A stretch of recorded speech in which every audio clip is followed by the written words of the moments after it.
श्री सद्गुरु महाराज की, श्री सद्गुरु महाराज की। नमामि अमित ज्ञान रूपम कृपालम अगम बोध दाता सुबुद्धि निधि विशालम क्षमाशील यति धीर गंभीर ज्ञानम धर्म कील दृढ़ थीर समधीर ध्यानम जगत त्राणकारी अघारी उदारम भगत प्राण रूपम दयागुण्य पारम नमो सद्गुरुं ज्ञान दाता सुस्वामी नमामि नमामि नमामि नमामि। श्री सद्गुरु महाराज की जय। प्रातः स्मरणीय अनंत श्री विभूषित परमाराध्य सद्गुरु महाराज गुरुदेव महर्षि संत सेवी परमहंस जी महाराज हमारे बीच उपस्थित आदरणीय कैलाश बाबू, अर्जुन बाबू, हमारे गुरु भाई चंदन भाई जी, गुरु बहन चंदा बहन जी और भी सत्संग प्रेमी महान भावों माता एवं बहनों, आज साप्ताहिक सत्संग है जिसमें हम लोग उपस्थित हैं। यह सत्संग गुरु महाराज का चलाया हुआ है, उन्हीं के नियम और सिद्धांत के अनुरूप सत्संग चलता रहता है। सप्ताह में हम लोग एक बार एकत्रित होकर के सत्संग श्रवण करते हैं और इससे लाभ लेते हैं। हम लोग अभी पाठ में प्रभु श्री राम के उपदेश को सुन रहे थे। जब भगवान श्री राम वनवास व्यतीत कर अयोध्या आते हैं, अपने निवास आते हैं, तो सभी प्रजाओं को एकत्रित कर अपना मंतव्य व्यक्त करना चाहते हैं, सबों को कुछ सुनाना चाहते हैं। भगवान श्री राम ने गुरुजन पुरजन सज्जन को एकत्रित किया और अपना विचार व्यक्त किया। क्या उन्होंने कहा? बड़े भाग मानुष तन पावा सुर दुर्लभ सब ग्रंथ ही गावा। भगवान श्री राम कहते हैं कि बड़े भाग्य मानुष तन पावा, बड़े भाग्य से मनुष्य का शरीर मिला है। कितना बड़ भागी है मनुष्य का शरीर, कहते हैं देवताओं को भी दुर्लभ है, इतना बड़ भागी मनुष्य का शरीर मिला है। सुर दुर्लभ सब ग्रंथ ही गावा। मनुष्य शरीर की विशेषता बताते हुए भगवान श्री राम और क्या कहते हैं? साधन धाम मोक्ष कर द्वारा पाइन जेहि परलोक संवारा। यह मनुष्य का शरीर साधन धाम, साधन कहते हैं व्यवस्था को। किस चीज़ की व्यवस्था इस शरीर में है? इस शरीर में क्या क्या व्यवस्था है? ज्ञान संकलन तंत्र में है देहस्था सर्वविद्याश्च, देहस्था सर्वदेवता, देहस्था सर्वतीर्थानि गुरुवाक्ये न लभ्यते। यह व्यवस्था है इस मानव तन में। ज्ञान संकलन तंत्र का कहना है कि शरीर में सब विद्या है, सब देवता है, सब तीर्थ विराजमान है, लेकिन लगा दिए। कहते हैं गुरुवाक्ये न लभ्यते। सब कुछ है लेकिन बिना गुरु का सब दुर्लभ है। सब चीज रहते हुए भी सिर्फ गुरु के बिना सब बेकार है। कोई कहेंगे इस शरीर में सब विद्या है। चलो सब विद्या है तो वो अट भी सकती है, सब देवता कैसे घुसेगा? 33 करोड़ देवता है, सब तीर्थ कैसे घुसेगा? एक एक देवता के पास कुछ तो जगह है, मंदिर की जगह, और स्पेस भी रहता है, तो सब इसमें कैसे घुस गया? तो जो लोग पूछते हैं कि ये कैसे इतना घुसा, उनसे मैं प्रश्न करता हूँ, पूछता हूँ, आपके घर में टीवी है, दूरदर्शन है, वो 18 इंची स्क्रीन का है, हो सकता है 36 का भी होगा, आजकल 5-5 फीट की टीवी हो गई। मान लिया जब 5 फीट की टीवी है, उसको जब ऑन करते हैं उसमें हवाई जहाज उड़ते हुए दिखाता है। हम पूछेंगे ये हवाई जहाज इतना बड़ा कैसे घुस गया उसमें? हाथी भी उसमें चलता है तो कैसे घुसा? पानी है, पहाड़ है, पठार है, इंग्लैंड है, अमेरिका है, जापान है, थाईलैंड है, सब घुसा हुआ है। आपसे हम पूछेंगे इतना इतना चीज उसमें घुस कैसे गया? वही रहिए। तो आप कहेंगे, आप बैठ जाइए, वहीं बैठिए, कहेंगे कि ये तो भौतिक वैज्ञानिकों का चमत्कार है, जिसके कारण यंत्र विशेष से ऐसा दिखा पाते हैं। आपके भौतिक वैज्ञानिकों में इतनी क्षमता है कि छोटी सी टीवी में सारी दुनिया को दिखा सकते हैं। जो हमारे परमात्मा महावैज्ञानिक है, उनमें क्षमता नहीं है 3.5 हाथ के शरीर में पूरी दुनिया को दिखा दे। सब कुछ इसमें है, जब साधन करेंगे तब पता चलेगा। सकल दृश्य निज उदर मेली, सोवै निद्रा तज योगी, सोई हरिपद अनुभवै परम सुख, अतिशय द्वैत वियोगी। सकल दृश्य, सभी दृश्यों को देखता है कौन? योगी अपने अंदर में। अब बुझिए, बैठे बैठे आप देख पाते हैं। यह योग विद्या है, ऋषि मुनियों की विद्या है। योग की सिद्धि और शक्ति के द्वारा हम घर बैठे सब कुछ देख सकते हैं। दूरदर्शन तो आज हम लोगों को मिला है, लेकिन ये आज ही नहीं उपलब्ध हो पाया है। वर्षों से हमारे ऋषि मुनियों ने जो साधना की, उन साधना के फलस्वरूप इस विद्या को प्राप्त किया, जिस विद्या के द्वारा दूर तक हम देख सकते हैं। उपनिषद में लिखा हुआ है, दूरदर्शन मापनुयात, दूरदर्शन की प्राप्ति होती है बिंदु मनोलयं कृत्वा। बिंदु में मन को जब लय करते हैं, मिलाते हैं, बिंदु में जब मन को लगाते हैं, एक बिंदुता की जब प्राप्ति होती है, तब कहते हैं दूरदर्शन मापनुयात। दूरदर्शन की प्राप्ति होती है, अर्थात टीवी मिल जाती है। जैसे भगवान शंकर थे, उन्होंने जब अपना तीसरा नेत्र उन्मेष किया, खोला, तब उनको दूरदर्शन प्राप्त हुआ था। आजकल हम लोग CCTV बोलते हैं, ये तो भोले बाबा को कब्बे प्राप्त हो गया था। जब शिव तीसर नयन उघारा, अचितवत काम भय उजर छारा।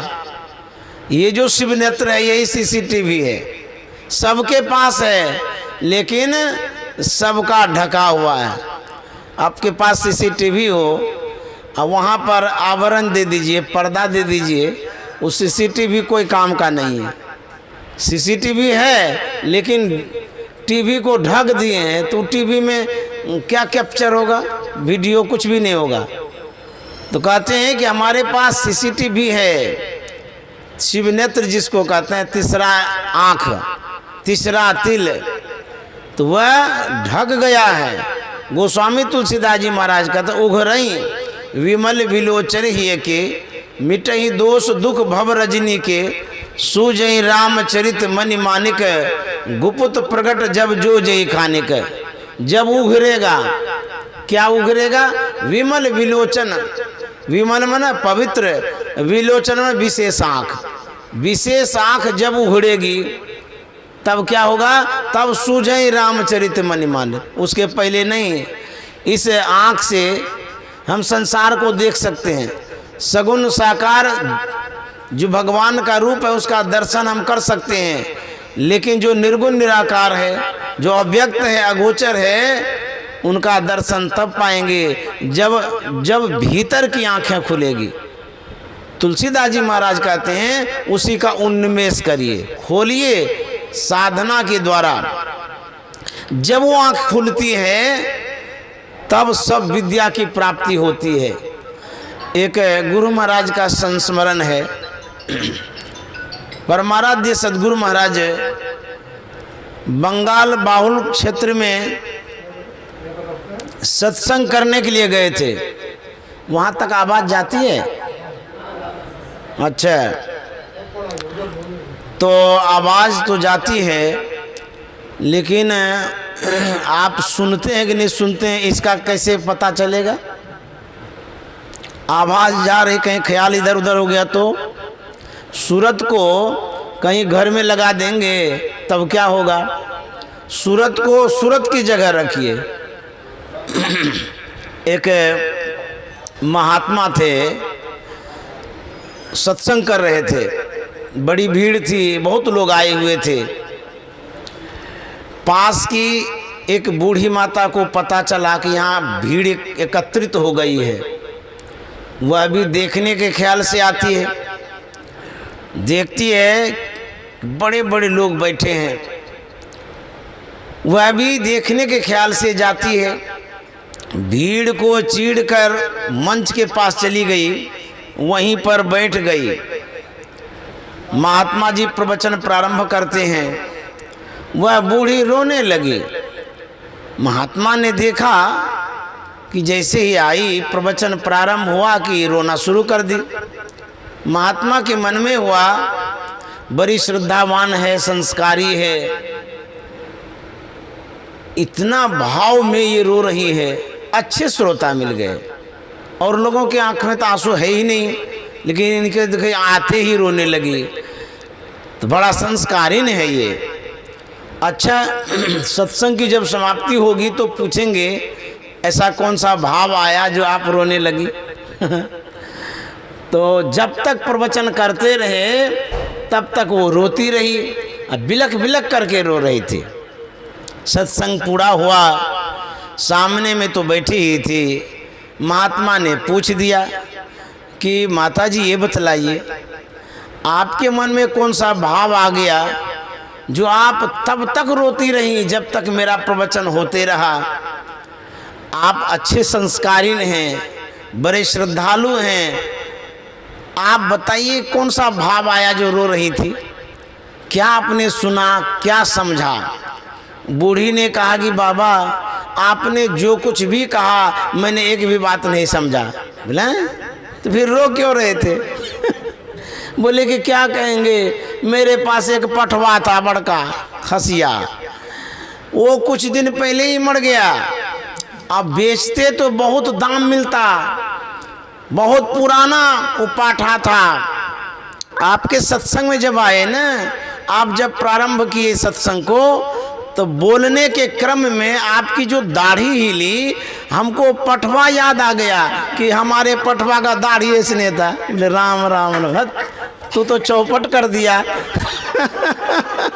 हमारे दाढ़ी को देख करके तुमको पठवा का दाढ़ी याद आ गया। तो कहते हैं सावधान सुन धरु मन माई। यदि ख्याल यहाँ नहीं रहेगा तो कहीं आप लोग भी इधर उधर न देखने सुनने में लग जाइएगा। इसलिए कहते हैं सुनहु माते लोग भागी, हरि तजी होय विषय अनुरागी। सुनने के लिए क्यों कह रहे हैं? जबकि माँ पार्वती सामने में बैठी है, फिर भी भोले बाबा का तो सुनहु उमा, आप सामने में हैं, फिर सावधान करने की क्या आवश्यकता है? इसलिए कि शरीर तो सामने में है, कहीं ख्याल तो इधर उधर नहीं चला गया है, इसीलिए कहता सुनहु उमा।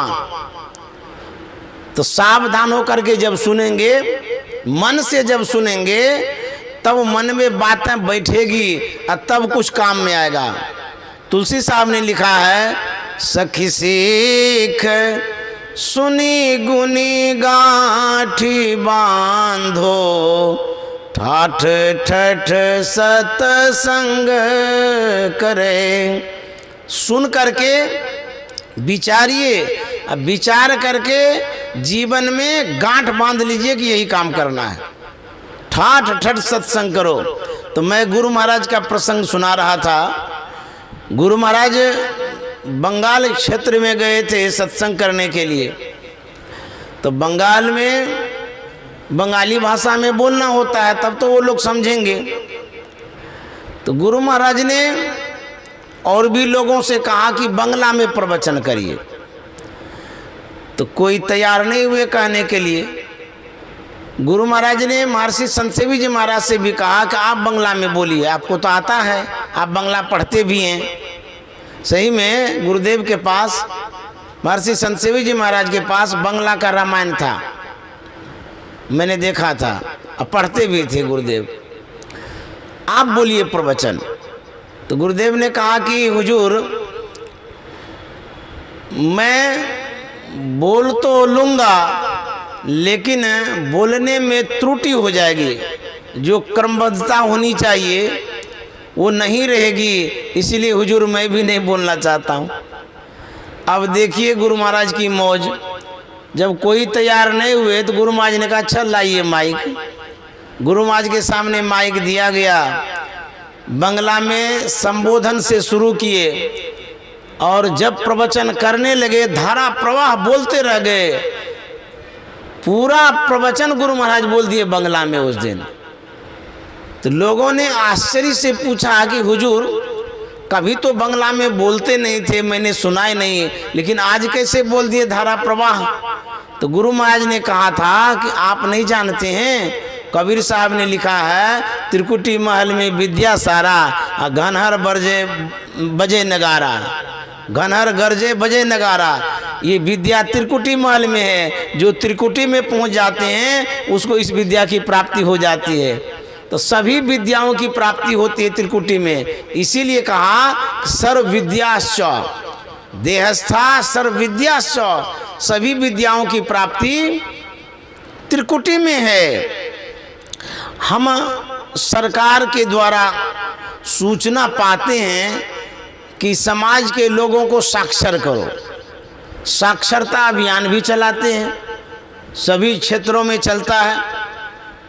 तो जो साक्षरता अभियान चलाते हैं उनसे पूछिए साक्षर का क्या मतलब होता है। उनको भी पता नहीं कि साक्षर का क्या मतलब होता है।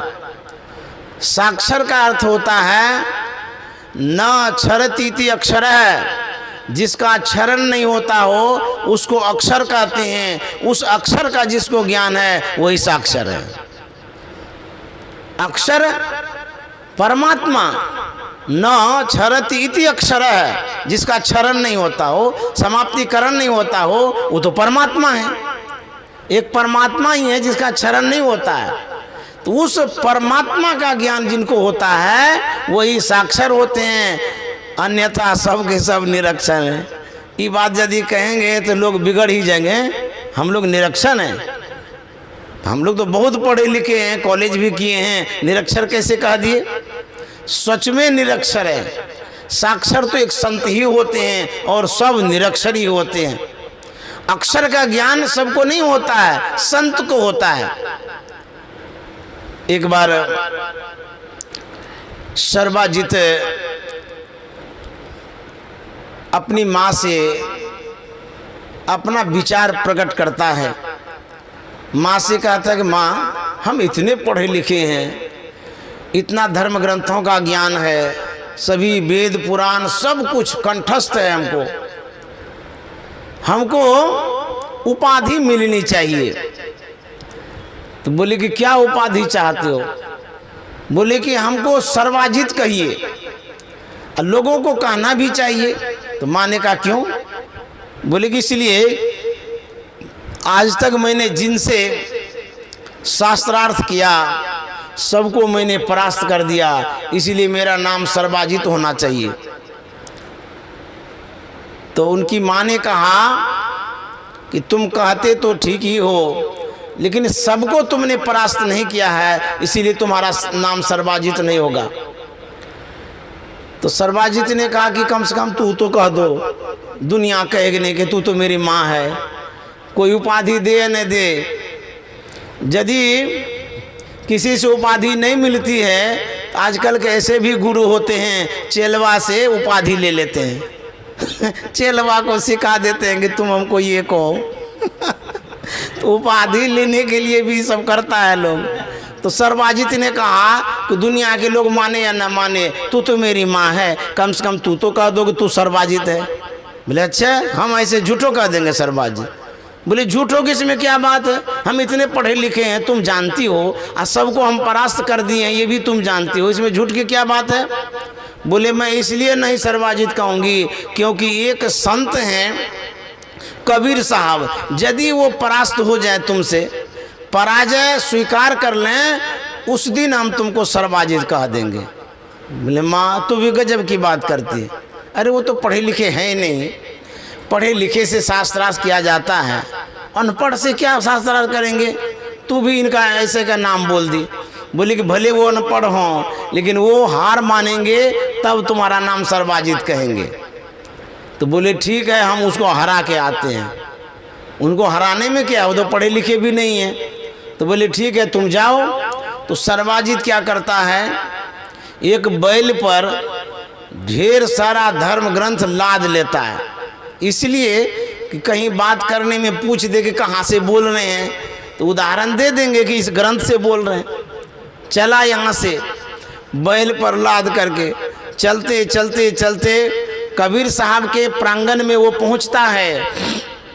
वहाँ एक कुआं था, जिस कुएं पर बहुत सारी पनभरनी पानी भर रही थी। तो सर्वजित कबीर साहब का पता पूछता है पनभरनी से कि कबीर साहब का घर किधर है। अब देखिए पनभरनी क्या जवाब देती है, जो जिसके सानिध्य में रहते हैं उसका संस्कार उसके पास रहता है। आज हम देख रहे हैं चंदा दीदी को, ये गुरुदेव महर्षि संत सेवी जी महाराज के सानिध्य में रही हुई है, इनके भी पास उनका ज्ञान है। भले हम लोग किसी महात्मा से सुनते हैं या विद्वान से सुनते हैं, लेकिन दीदी जी भी संत मत को जानती हैं। क्यों, उनकी बेटी हैं ये, जिनका सानिध्य मिलता है संस्कार भी मिलता है, तो इनके पास वैसा ज्ञान है। अब सर्वजित के पास उन्होंने जो पता पूछा वो पनभरनी से, तो पनभरनी क्या कहती है, आप कबीर साहब का पता पूछते हैं। बोले हाँ, अरे कबीर का घर शिखर पर जहाँ सिलेली गेल, अब पावन टिके पिपिल का, अब पंडित ला दे बैल। अरे कबीर का तो घर वहाँ है जहाँ न चीटी चढ़ सके मनवा न ठहराए। इतना फिसल जगह पर है, पिछड़ जगह पर है, जहाँ चीटी का पैर भी नहीं टिकता है। ये बैल को लेकर के जा रहे कबीर साहब के पास, उसका तो आधा अहंकार वही डूब गया। बोले बाप रे बाप, जहाँ की पनभरनी इतनी ऊंचे दर्जे की बात करती हो, वहाँ के गुरुजी कैसे होंगे। तो फिर कहता है ऐसे ऐसे चले जाइए। वो लेकर के चला। जब कबीर साहब के पास पहुँचा तो कबीर साहब ने देखा कि बैल पर इतना ग्रंथ लाद करके आया है। कबीर साहब कहते हैं अरे आप किताब बेचने के लिए इधर क्यों आ गए बोले नहीं हम बेचने नहीं आए हैं। बोले तो इतना किताब लेके कहाँ जा रहे हैं। बोले कि आपसे शास्त्रार्थ करने आए गए। बोले गजब कहानी, आपको नहीं पता है कि हम पढ़े लिखे नहीं हैं। बोले हाँ हमको तो पता है, लेकिन मेरी माँ माने तब ना। वो तो बोले कि आपसे शास्त्रार्थ करने के लिए इसीलिए किताब लेकर के आया हूँ उदाहरण देने के लिए। बोले अच्छा आप शास्त्रार्थ करने आए हैं, क्यों। बोले कि मैं सबको जीत लिया हूँ, आपको भी जीतने आया हूँ। बोले अच्छा आप जीतना चाहते हैं। बोले हाँ। तो कबीर साहब ने कहा मैं हारा आप जीते। बोले बाप रे, सिंपल ढंग से ही मान गए ये। हम इतने बड़े विद्वान हैं, कबीर साहब कह दिए मैं हार गया। बोले अच्छा तो आप जब कह दिए हार गए तो मैं माँ को कहूँगा, माँ माने या न माने। तो बोली वो आप जानिए क्या करना चाहते हैं। बोली कि ऐसा करते हैं, लिखा पढ़ी में बात जो होता है वो पक्का होता है। आप मौखिक कह दिए हैं, वहाँ जाके सुनाएंगे, माँ को विश्वास नहीं होगा, तो लिखा पढ़ी कर दीजिए।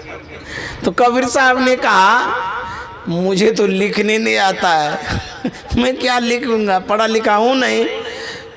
तो बोले कि मैं लिख लेता हूँ। बोले हाँ आप लिखिए और हम टिपा लगा देंगे। बोले ठीक बात। वो लिखता है कि कबीर हारा और सर्वाजित जीता।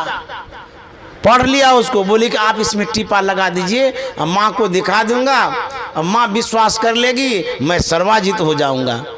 बोले ठीक है। कबीर साहब ने टीपा लगा दिया। वो खुशी खुशी लेकर के गया, माँ के पास गया। बोले माँ, तुमको हम कह रहे थे ना पहले ही कि वो पढ़े लिखे हैं नहीं। अरे जैसे ही हम गए ना वैसे ही वो हार मान गए।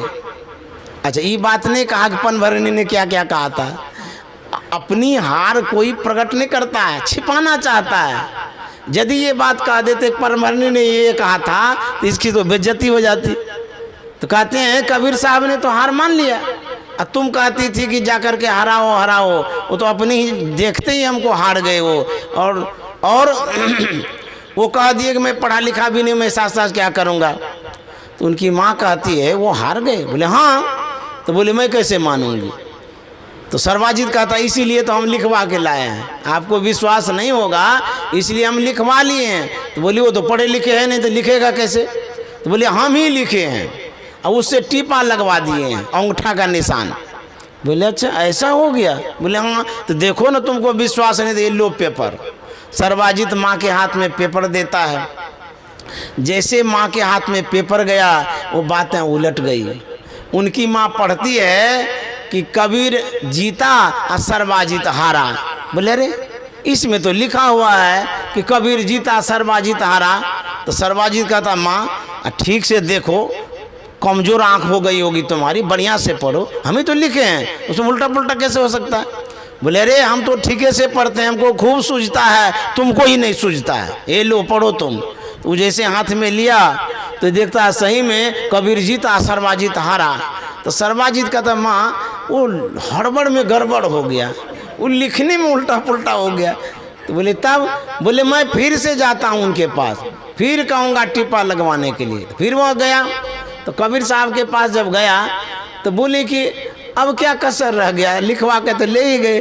बोले कि महाराज कसर ये रह गया कि उसमें उल्टा लिखा गया, जहाँ जीत होनी चाहिए वहाँ हार हो गई, जहाँ हार होना चाहिए वहाँ जीत हो गई। तो बोले तुम ही तो लिखा था। बोले हाँ लिखे तो थे लेकिन हड़बड़ा गए थे उसमें लिखने में। तो बोले कि तब, बोले एक बार और टिप्पा लगा दीजिए। बोले कोई बात नहीं है, जितना बार लगवाओगे लगा देंगे हम। तो वो लिखता है कि सर्वाजित जीता कबीर हारा। कबीर साहब ने कहा बढ़िया से देख के पढ़ लीजिए, 2-4 बार देख लीजिए कहीं गलत तो नहीं हो रहा है, और सही सही लिखिए। तो वो लिख लिया कि कबीर हारा सर्वाजित जीता, खूब बढ़िया से पढ़ा। उसको विश्वास हो गया कि अब की बार भूल नहीं हो सकती है। तो बोले कि अब आप अंगूठा का निशान लगाइए, एकदम भूल नहीं होगी। तो अंगूठा का निशान दे दिए कबीर साहब। वो गया, बोला माँ अब की बार तो भूल होगी नहीं, 2-4 बार हम पढ़ भी लिए हैं, होश हवास में लिखे हैं। बोले अच्छा, वो सही में हार मान गए। बोले एकदम मान गए, निशान तुम देखो, अंगूठा का निशान लगाए, हस्ताक्षर नहीं है लेकिन निशान तो है। तो बोले देखो पेपर लाओ। तो जैसे ही पेपर माँ के हाथ में गया बातें फिर उलट गई। उसमें लिखा हुआ था कबीर जीता सर्वाजित हारा। उनकी माँ कहती तू हमको बेवकूफ़ बनाता है, बात तो वही लिखी हुई है पहले वाली। बोले माँ तुम बढ़िया से देखो, अब की बार नहीं भूल हो सकती है। हम विश्वास के साथ कहते 2-4 बार हम पढ़ भी लिए हैं और तब उसमें निशान लगवाए हैं। बोले अरे तुम बढ़िया से देखो, हम तो देख ही रहे हैं। तो पेपर दिया देखने, तो सर्वाजित देखता है कबीर जीता सर्वाजित हारा। तो सर्वाजित कहता माँ ये कैसे होता है, हम तो सही लिखते हैं लेकिन यहाँ उलट कैसे जाती है बात। तो उनकी माँ ने कहा कि तुम संत को जीतने के लिए आए हो, सबसे बड़े हैं संत दूसरा नाम है, और तीजे 10 अवतार तिन्हें प्रणाम है, ब्रह्मा विष्णु महेश सकल अवतार है, अरे हारे पलटू सबके ऊपर संत मुकुट सरदार है। संत भाग्य की रेखा को भी बदल देते हैं, और तुम क्या समझते हो संत को जीतने के लिए आए हो। तो ऐसे संत होते हैं, सर्वाजित तो संत हैं। हम लोग क्या सर्वाजित हो सकते हैं, पढ़े लिखे तो संत हैं, साक्षर तो संत हैं, हम लोग कहाँ साक्षर हो पाए हैं। इसीलिए कहते हैं कि ये जो विद्या है ये भीतर की विद्या है, साधना की विद्या है, त्रिकुटी की विद्या है। एक प्रसंग है गुरु महाराज के समय का, जीवन चरित्र की बातें हैं ये। कटिहार के डॉक्टर महेश्वर प्रसाद सिंह गुरु महाराज पर शोध कर रहे थे, तो उस शोध के क्रम में उनको एक पद्य पढ़ने को मिला। कबीर साहब का वो पद्य है कि डुबकी मारी समुद्र में, निकसा जाए आकाश, गगन मंडल में घर किया हीरा पाया दास। विद्वान आदमी शोध कर रहे हैं तो साधारण आदमी थोड़े होंगे, विद्वान आदमी थे, लेकिन संतवाणी जो होती है वो विद्वता से परे की होती है। वहाँ विद्वता काम नहीं आती है संतवाणी के जगह, उसको समझने के लिए साधना की अनुभूति चाहिए। तो महेश्वर बाबू ने जब पढ़ा कि डुबकी मारी समुद्र में, निकसा जाए आकाश, गगन मंडल में घर किया हीरा पाया दास, उसकी जो विद्वता थी वो काम नहीं आने लगी। वो चकरा गए, वो सोचने लगे कोई भी आदमी डुबकी समुद्र में मारेगा वो पाताल जाएगा कि आकाश जाएगा? ये क्या उल्टा लिख दिए हैं कि निकसा जाए आकाश। तो उसको समझ में नहीं आ रहा था, तो वो परमाराध्य गुरु महाराज के पास आए। उन्होंने जिज्ञासा किया कि हुजूर, ये जो कबीर साहब का एक पद्य है, डुबकी मारी समुद्र में, निकसा जाए आकाश, गगन मंडल में घर किया हीरा पाया दास, हुजूर कोई डुबकी मारेगा समुद्र में वो पाताल जाएगा कि आकाश जाएगा? ये कैसी उल्टी बात हो गई? कबीर साहब कहते हैं निकसा जाए आकाश, तो वहाँ तो लिखना चाहिए निकसा जाए पाताल। तब गुरु महाराज ने कहा कि महेश्वर बाबू, आप कबीर साहब के और पद्य को नहीं पढ़े हैं। कबीर साहब ने लिखा है, कबीर काया समुद्र है, अंत न पावे कोई, मृतक होके जो रहे मानिक लावे सोए। तब महेश्वर बाबू ने कहा हुजूर अब समझ गए, इस शरीर रूपी समुद्र में डुबकी लगाने की बात है। तो संतवाणी को समझना बड़ा कठिन है, बहुत मुश्किल है। तो संतवाणी को संत ही समझते हैं, हम आप नहीं समझ पाते हैं। उसके गूढ़ रहस्य को, राज को जो अनुभवी होते हैं वही समझ पाते हैं। तो हमारे गुरु महाराज ऐसे संत थे। तो जब हम ध्यान करते हैं, इस शरीर में प्रवेश करते हैं, तब इस शरीर के अंतस्थल में जो वस्तुएं हैं, जो उपलब्धियां हैं, वो प्राप्त होता है। आप समुद्र के किनारे जाते हैं, मैं आज गया था, ये चंदन भाई ले गए थे, इनको बहुत बहुत धन्यवाद। मैं इन्हें याद कर रहा था स्टेशन के पास ही, मनोज बाबू से मैंने कहा कि चंदन भाई है कि नहीं? बोले नहीं, वो तो उनका तो विदेश जाने का कार्यक्रम बन गया, वो तो चले गए विदेश। मेरे मन में अफसोस ज़रूर हुआ कि अरे चले गए, उनसे मिले नहीं। पिछली बार तो वो घुमाए थे, समुद्र के किनारे ले गए थे, अब की बार तो उनसे भेंट नहीं होगी। लेकिन मैं जैसे ही यहाँ पहुँचा घर पर, तो जानकारी मिली कि नहीं, उनका कार्यक्रम स्थगित हो गया था, वो यहीं हैं। तो मुझे बड़ी खुशी हुई। मैंने इनको रात में याद किया, इनके माध्यम से, जो हमारे पलटू साहब हैं। तो मैं घूमने के लिए जाना चाहता हूँ, तो पूछिए उनसे। ये कह रहे थे कि हम स्कूटर से ले जाते हैं। हम बोले वो तो चले ही जाएंगे, लेकिन उनके मन में कहीं अफसोस न हो जाए कि बाबा जा रहे थे घूमने, हमको पता भी नहीं बताए। एक बार पूछ लीजिए। तो इन्होंने बात की, तो ये शहर स्वीकार किए कि नहीं हम भी जाएंगे। तो आज हमको ले गए थे समुद्र के किनारे घुमाने के लिए। मैं गया था समुद्र के किनारे, घूमा, बहुत अच्छा लगा और इन्जॉय भी किया खूब बढ़िया से। तो समुद्र के किनारे जब हम जाते हैं, कहीं कहीं वहाँ घोंघा सितवा भी देखते हैं, शंख भी देखने को मिलता है। समुद्र में अगाध जल राशि है।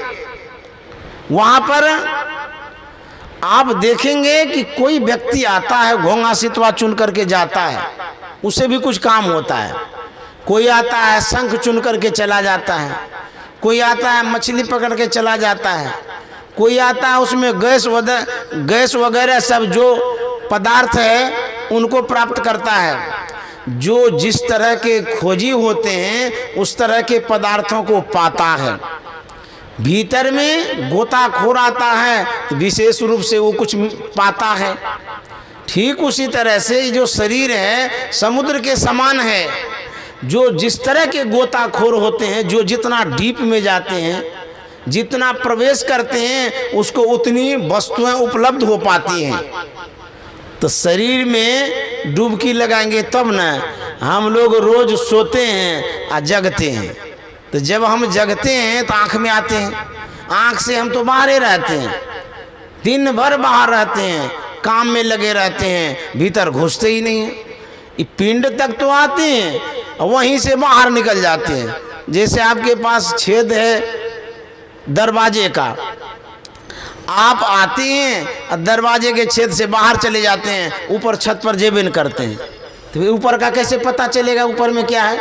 अभी मैं यहाँ आया हूँ, मुझे ऊपर का कुछ भी पता नहीं है, ऊपर में क्या है नहीं है, तो ऊपर जाएंगे तब तो पता चलेगा। ठीक उसी तरह से आँख का दो पार्ट है, एक भाग है पिंड और दूसरा भाग है ब्रह्मांड। हम पिंड में जब जगते हैं तो आँख के पास आते हैं। आँख के पास ही दो पार्ट है, जीना पार्ट है, महीन पार्ट है। उस पार्ट के नीचे ही आँख से बाहर निकल जाते हैं, संसार में चले जाते हैं। अभी आप देख रहे हैं तो आँख से बाहर आए हैं ना, तो ऊपर तो गए नहीं, तो बाहर का तो पता चल जाता है। जागृत अवस्था में जगत से संबंधित बातें आप समझते हैं, सीखते हैं, सुनते हैं, ऊपर उठते नहीं हैं, इसीलिए अंतर का पता नहीं चलता है। तो जब हम ऊपर उठेंगे, भीतर घुसेंगे, तब पता चलेगा। जैसे समुद्र के भीतर घुसेंगे तब ना पता चलेगा कि कितनी गहराई है, इस समुद्र में क्या क्या है।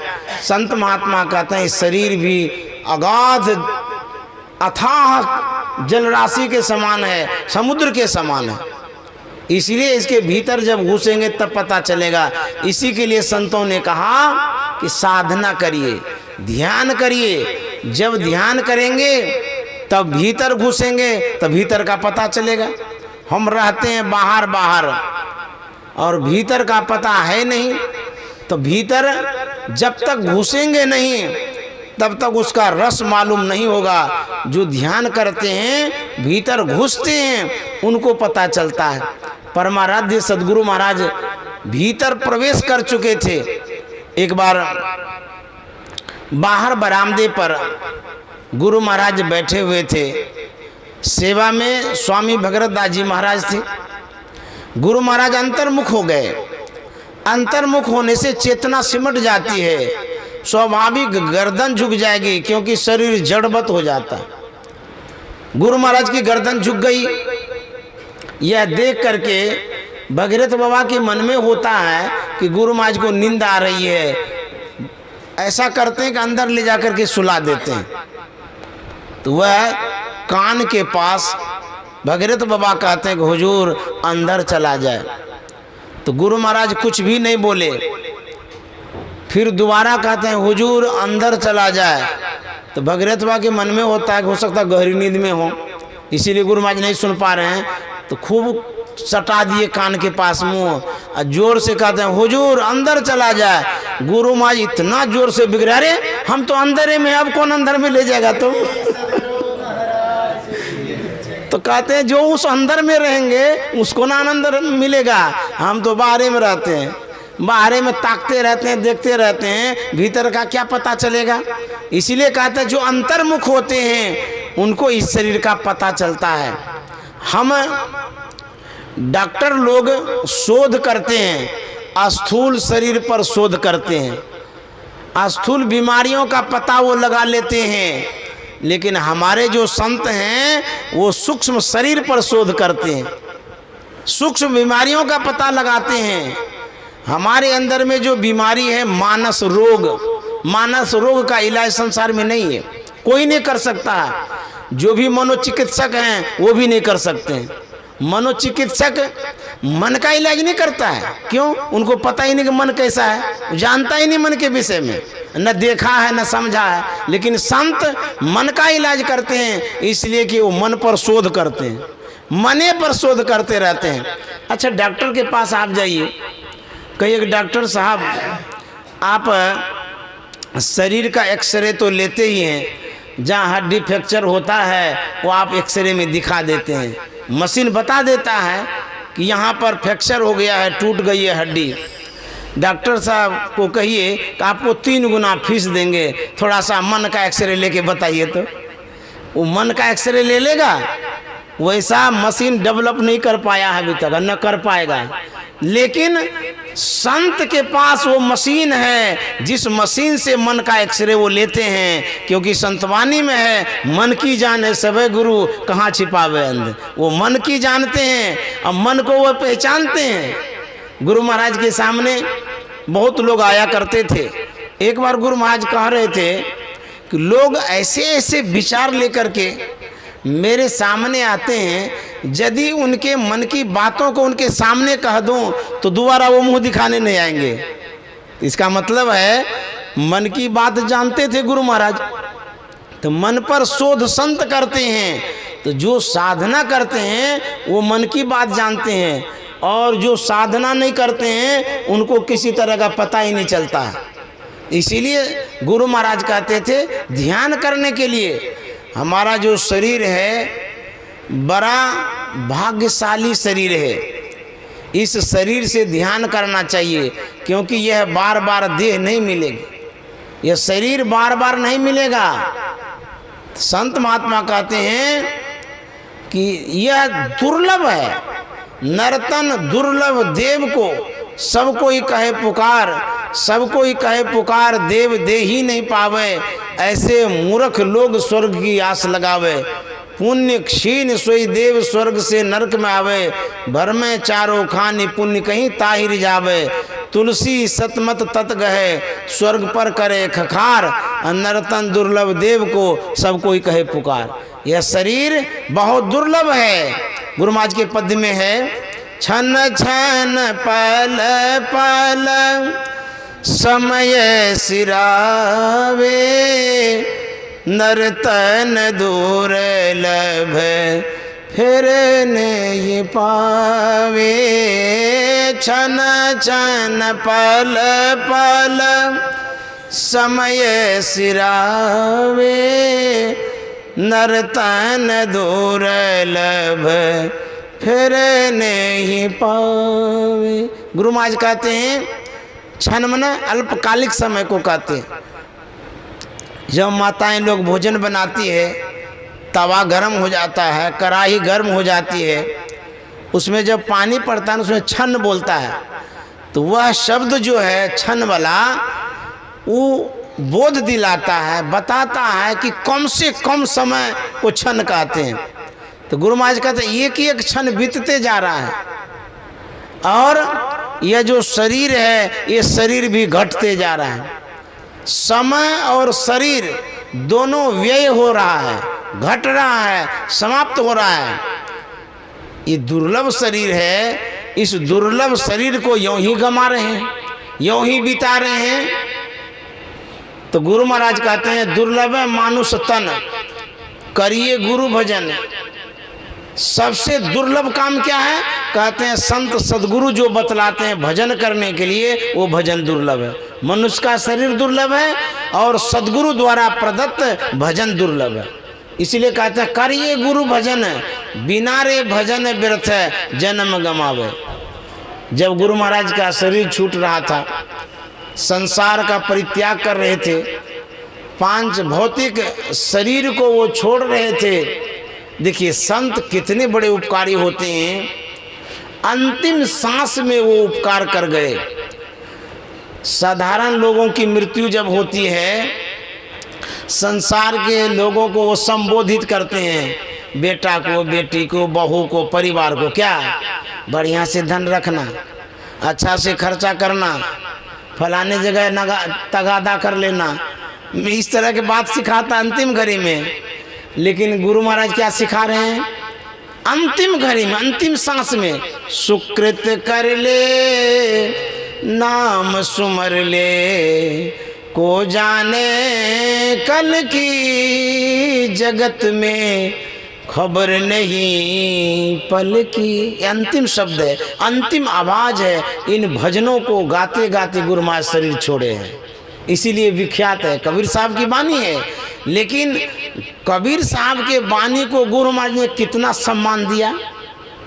उनके वाणी को गुरु महाराज ने अंतिम उपदेश बना दिया कि कबीर बाबा जो कह रहे हैं वही मैं कह रहा हूँ, जो मैं कह रहा हूँ वो कबीर साहब कह रहे हैं।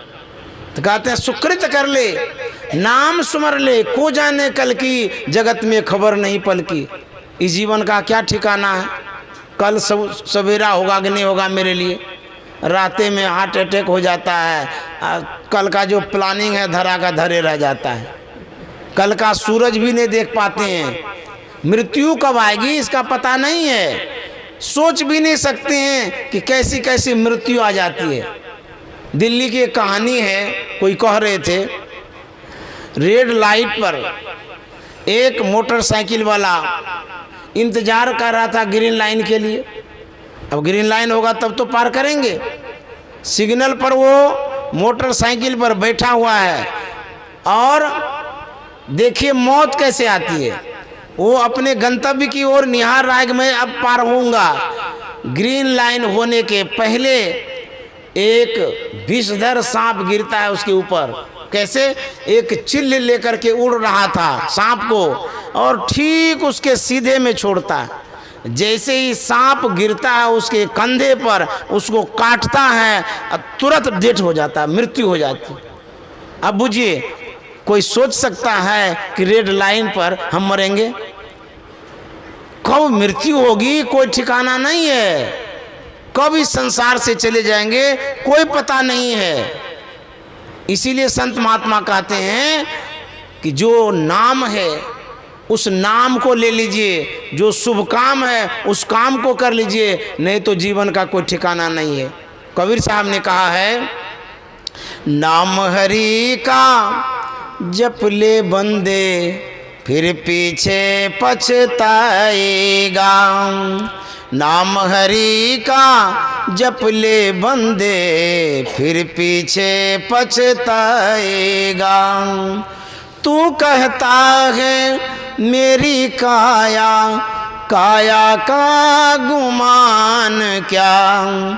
तू कहता है मेरी काया, काया का गुमान क्या। चांद सा सुंदर ये तन तेरा, मिट्टी में मिल जाएगा। चांद सा सुंदर ये तन तेरा, मिट्टी में मिल जाएगा। नाम हरि का जप ले बंदे, फिर पीछे पछताएगा। कबीर साहब कहते हैं नाम ले लीजिए नहीं तो पछताना पड़ेगा। कोई कोई कहेगा हम क्यों पछताएंगे, हमारे पास कौन चीज़ की कमी है जो पछताएंगे। जिसके पास नहीं है वो पछताएगा। हमारे पास घर है, मकान है, दुकान है, भरा पूरा परिवार है, एसी वाला कमरा है, बैंक बैलेंस है, हम क्यों पछताएंगे। कबीर साहब कहते हैं तुमको भी पछताना पड़ेगा। क्यों? इसलिए कि जितना बैलेंस है वो बैलेंस बैंक में रह जाएगा और सांस छूट जाएगी, तुमको जाना पड़ेगा यहाँ से। जितना भी सुंदर मकान बना हुआ है उसको छोड़ के जाना पड़ेगा। अंतिम घड़ी में ताकेंगे मकान का, अरे राम 1 करोड़ रुपया लगाए, अब हम भोग नहीं पाएंगे। सब भोगेगा यही लोग, अफसोस नहीं होगा। करोड़ों बना के जा रहे हैं, करोड़ों बैंक बैलेंस छोड़ करके जा रहे हैं, तो पछताना नहीं पड़ेगा। इतना साम्राज्य बनाए, इतना सब कुछ बनाए, उसको छोड़ करके जाएंगे, जरूर अफसोस होगा। साधारण लोगों को तो होबे करेगा, संत को नहीं हो सकता है। तो ये कहते हैं फिर पीछे जो पछताएंगे यही पछताना पड़ेगा। इतना सब कुछ किए और सब छोड़ करके जा रहे हैं, इसलिए फिर पीछे पछताएगा। शुभ से शीघ्रम, शुभ काम को शीघ्र कर लीजिए, साथ में कुछ जाने वाला नहीं है। गुरु महाराज क्या कहते हैं, धन जन परिजन सहित अपन तन, धन जन परिजन सहित अपन तन, सब छाड़ी जई हो, काम नयंत आवे, छन छन पल पल समय सिरावे, नर तन दुर्लभ फिर नहीं पा। कहते हैं धन जन परिजन सहित आपन तन, धन भी छूटेगा, परिजन भी छूटेगा, अपना तन भी छूटेगा, सब कुछ छोड़ करके चले जाएंगे। लेकिन हम लोगों को वैराग्य ही नहीं होता, इतने ढीठ हो गए, मन में थोड़ा भी नहीं लगता कि छोड़ के जाएंगे। मन में होता ही तो संत महात्मा का ये सब तुकबंदी है कि सब कुछ छोड़ के जाएंगे। हम लोग थोड़ा छोड़ के जाएंगे, सब पकड़ के रखेंगे, छोड़ेंगे ही नहीं। संत महात्मा के पास तो न बाल है, न बच्चा है, न बीबी है, इसलिए छोड़ने कहते हैं। हम लोगों के पास तो सब कुछ है, सब पकड़ के रखेंगे, सब हम रखेंगे जकड़ के। लेकिन अंतिम घड़ी में पता चलेगा कि आप क्या पकड़ के रख सकते हैं। हाथ में शक्ति नहीं रहेगी तो पकड़िएगा कैसे, हाथ कपने लगेगा, लोटा भी पकड़िएगा हाथ से गिर जाएगा तो क्या पकड़िएगा उस समय। आँख में देखने की क्षमता नहीं रहेगी तो बैंक बैलेंस कैसे झांकने जाइएगा, देखबे नहीं करिएगा तो क्या झांकिएगा। सुनने की क्षमता नहीं रहेगी कि कोई आपको कह दे कि फलाने जगह रुपया है, जाते हैं लाने के लिए, दे देंगे आपको, ना सुन सकेंगे, ना देख सकेंगे, ना पकड़ सकेंगे तो क्या लेके जाइएगा, कुछ भी लेके नहीं जाइएगा। लेकिन कबीर साहब कहते हैं नाम यदि लीजिएगा तो यह जरूर साथ में जाएगा। हम कहते हैं रावण के पास कौन चीज़ की कमी थी, सोने का नगर, रुपये के छाजा, और छोड़ चले नगरी के राजा। इतने शक्तिशाली वो भी जब नहीं लेके गए तो हम आप क्या लेके जाएंगे। उनकी अनुभूतियाँ एक प्रसंग सुना दूंगा, समय भी तब तक में शेष हो जाएगा, तो मैं भी आगे नहीं बढ़ूंगा क्योंकि यहाँ का जो नियम है समय पर ही सब कुछ शोभा देता है। बॉर्डर लाइन जो है, डेड लाइन, उसको क्रॉस नहीं करूँगा तो वो लक्ष्मण रेखा है ना। गुरुदेव कहा करते थे कि जब रावण धराशायी हो गया, अंतिम सांस गिन रहा था, भगवान श्री राम ने देखा कि रावण अब मरने वाला है, समाप्त हो जाएगा वो। देखिए बहुत बड़ी सीख है इसमें, ध्यान से सुनिएगा तो पता चलेगा। भगवान श्री राम का जो आदर्श जीवन रहा है इस प्रसंग में भी छिपा हुआ है। भगवान श्री राम ने लक्ष्मण से कहा कि लक्ष्मण, रावण संसार छोड़ देगा, अब अंतिम घड़ियां गिन रहा है, ऐसा करो उनके पास जाओ और उनसे नीति की बात सिखाओ। हम आप यदि होते तो जरूर सोचते हैं उनसे हम सीखने जाएंगे। हमारी पत्नी का हरण किया है, इतना आतताई के पास जाएंगे सीखने के लिए, हमको वो विद्या नहीं लेना है, उसके पास ही विद्या रहे। लेकिन भगवान श्री राम से सीखिए, उनकी पत्नी का हरण किया है, उनके साथ युद्ध हुआ है, लड़ाई हुई है, और सब दिन रावण ने कहा ये वनवासी है, इतना अपमान, और फिर भी उससे वो सीखने की बात कर रहे हैं। धन्य है भगवान श्री राम, उन्होंने कहा कि जाओ उनसे सीखने के लिए। आज्ञा पा करके लक्ष्मण जाता है। लक्ष्मण को देखा रावण ने, बोला लक्ष्मण तू इस घड़ी में यहाँ, अब क्या बाकी रह गया जो तुम यहाँ आए हो, अब तो मैं मरने वाला हूँ। बोले कि हाँ कुछ तो बाकी है इसीलिए मैं यहाँ आया हूँ। बोले क्या बात है बताओ। बोले कि हमारे भैया ने, प्रभु श्री राम ने कहा है कि रावण के पास जाओ, कुछ नीति की बात सिखाओ, इसीलिए मैं यहाँ आया हूँ, आप कुछ बता दीजिए तो मैं चला जाऊँगा। तो रावण कहता है कि भगवान श्री राम कहाँ हैं। बोले अपने वो शिविर में हैं। बोले उनको भी बुला के लाओ, जो कुछ कहना होगा दोनों भाई के सामने कहेंगे। तो लक्ष्मण जाता है, भगवान श्री राम को बुला करके लाता है। जब भगवान श्री राम आ गए तो रावण ने कहा क्या बात है, आप क्यों आए मेरे सामने। बोले कि मैं अब अयोध्या जाऊंगा, वहाँ के राजकाज को संभालूंगा। राज्य को संभालने के लिए राजनीति की आवश्यकता पड़ती है। आपके पास जो नीतियाँ हैं कुछ तो बात बता दीजिए ताकि हमारे राजकाज में काम आवे। रावण ने कहा कि आप राजनीति सीखने नहीं आए हैं, आप मेरे जैसे पतित को अंतिम दर्शन दे करके उद्धार करने आए हैं। अब देखिए रावण कहता है हम तो सिर्फ लंका भर के राजा हैं, यहाँ के शासनकार को संभालते रहते हैं, हम तो इतनी सी थोड़ी सी राजनीति जानते हैं और आप तो पूरे विश्व के राजनीतिज्ञ हैं, पूरे विश्व को आप संचालित करते हैं। आप सीखने नहीं आए हैं बल्कि दर्शन देने आए हैं। आपसे बढ़कर के नीतिज्ञ कौन हो सकता है? तब रावण कहता है कि यदि आप आ ही गए हैं तो मेरे पास जो अनुभव है अंतिम में वो अनुभव मैं शेयर करता हूँ, बता देता हूँ। रावण क्या सिखाता, देखिए क्या बताता है, क्या अनुभव शेयर करता है। रावण कहता है कि मैं गया था नरक वासियों को देखा, उनकी यातनाओं को देख करके मेरा दिल दहल गया। मेरे मन में हुआ कि कितना कष्ट है यहाँ पर। ऐसा करते हैं नरक से लेकर के स्वर्ग तक सीढ़ी बना देते हैं, सब नरकवासी स्वर्ग चले जाएंगे, इन लोगों का दुख दूर हो जाएगा। मैं कर सकता था, मेरे पास क्षमता थी, रिद्धि सिद्धि थी, शक्ति थी, लेकिन कुसंस्कार के कारण, आलस्य के कारण मेरा मन बदल जाता है। मैं सोचता भी क्या है, बाद में कर लेंगे। मैं गया समुद्र के किनारे, समुद्र का जल खारा था, लेकिन अगाध जल राशि को देख करके मेरे मन में हुआ इतना जल है लेकिन बेकार है, इस जल को यदि शुद्ध पेय क्षीर बना देंगे तो बहुत अच्छा होगा, सब जीव जंतु भी पिएंगे, सबको लाभ मिलेगा।